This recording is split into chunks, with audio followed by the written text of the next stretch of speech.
ഒമാനിലെ പ്രധാന ടൂറിസ്റ്റ് സ്ഥലങ്ങളിലൊന്നായ വക്കാൻ ഗ്രാമത്തിൽ കേബിൾ കാറുകൾ സ്ഥാപിക്കാൻ പദ്ധതിയുമായി അധികൃതർ. പ്രകൃതി ദൃശ്യങ്ങൾ കൊണ്ട് സമ്പന്നമായ ഈ പ്രദേശത്തേക്ക് റോഡ്, കേബിൾ കാർ എന്നീ പദ്ധതികൾ ഒരുക്കുന്നതിനായി ടെൻഡർ ക്ഷണിച്ചതായി തെക്കൻ ബാത്തിന ഗവർണറേറ്റ് അറിയിച്ചു.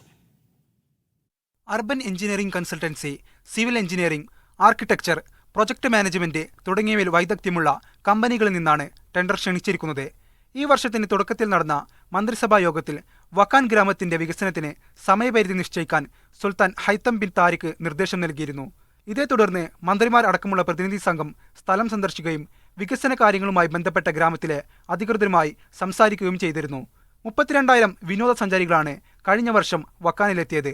സമുദ്രനിരപ്പിൽ നിന്ന് 2,000 മീറ്റർ ഉയരത്തിൽ പടിഞ്ഞാറൻ ഹജർ പർവ്വതനിരകളിൽ സ്ഥിതി ചെയ്യുന്ന വക്കാൻ ഗ്രാമം മസ്കത്തിൽ നിന്ന് 150 കിലോമീറ്റർ അകലെയാണ്. മിതമായ വേനൽക്കാലവും കുറഞ്ഞ ശൈത്യകാല താപനിലയും ഈ പ്രദേശത്തിന്റെ സവിശേഷതയാണ്.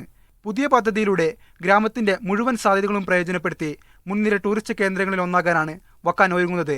Media 1 Muscat.